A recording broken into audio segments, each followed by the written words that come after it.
জাপানে আসার পর প্রথমবার আমি আমার রুমে লক্ষ্মী পুজো করছি। এর জন্য এই প্রস্তুতি ইন্ডিয়াতে থাকাকালীন অনেক লক্ষ্মী পুজো করেছি, কিন্তু জাপানে এসে প্রথমবার লক্ষ্মী পুজো করেছি। আমি জাপানে এসেছি বিগত 4 থেকে 5 মাস হতে চললো। তো আসার পর এটাই আমাদের প্রথম লক্ষ্মী পুজো। তো ওর জন্য এর প্রস্তুতি, চলুন দেখাই কী কী রান্না হচ্ছে ভোগের প্রসাদের জন্য। প্রথম মিষ্টি রান্না হয়ে গেছে, পরে জাপানিজ রাইস দিয়ে এই পায়েস রান্না করেছি। আগের দিন 2 লিটারের মতো সাদা দুধ এনে রেখেছিলাম, ওটা দিয়ে এই মিষ্টি আর এই পায়েস আর কিছুটা দিয়ে সুজি রান্না করব। তো হালকা কিশমিশ আর কাজু দিয়ে এটা সুন্দর করে নামিয়ে নিয়েছি। এরপর তৈরি করব তিলের নাড়ু। পুজোতে তিলের নাড়ু, নারকেল নাড়ু ছাড়া লক্ষ্মী পুজো কেমন যেন একটা অসম্পূর্ণ লাগে, তাই না? একটা সুপার মার্কেটে কি এই 80 গ্রামের মতো তিলের এই প্যাকেটটা পেয়ে আমি নিয়ে এসেছি। সুন্দর করে এটা গরম কড়াইতে টেলে তারপর এটা সুন্দর ঠান্ডাও করতে দিতে হবে। হালকা ঠান্ডা হয়ে যাবে, আর এদিকে একটা চিনি দিয়ে সিরাম তৈরি করতে হবে। হালকা এর মধ্যে গুড় মিশিয়ে নিতে হবে।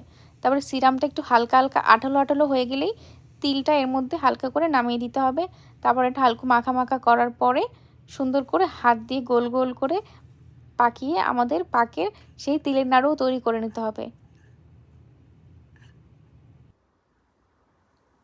লুচিও তৈরি করেছি। লুচিগুলো বেশি বড়ও করিনি আবার ছোটও না, মিডিয়াম সাইজের। পুজোতে মিডিয়াম সাইজের লুচিগুলো কিন্তু বেশ ভালো লাগে। এই লুচির ব্যাটারটা বানিয়েছি কী দিয়ে জানেন? আটা নিয়েছি, একটু ময়দা, একটু চিনি আর দুধ, বেশিরভাগ দুধ দিয়ে মাখাটা মাখানো হয়েছে বলে সুন্দর দেখুন কত সুন্দর ফুলছে এই মাখাটা। লুচিগুলো কি দারুণ লাগছে না দেখতে?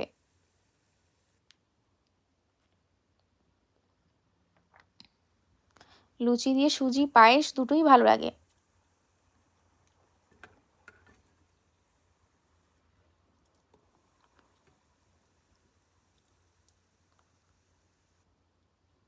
লুচি হয়ে গেছে, এরপরে তৈরি করব ওই পাঁচমিশালি সবজি। এই সবজির মধ্যে গাজর, আলু, মটরশুঁটি, দেন বেগুন আর যে যে সবজি রুমের মধ্যে ছিল সেগুলো অল্প অল্প করে দিয়ে দিয়েছিলাম। আর একটা মশলা দিয়ে দিয়েছি উপর দিয়ে। তারপর আমাদের এই সবজিটাও তৈরি হয়ে গেছে। এটা দিয়ে খিচুড়ি বেশ দারুণ লাগে খেতে। ঝোলটা টেনে যাওয়ার পরে মশলাটা দিয়ে দিতে হবে, তারপরে নামিয়ে নিলেই হয়ে যাবে।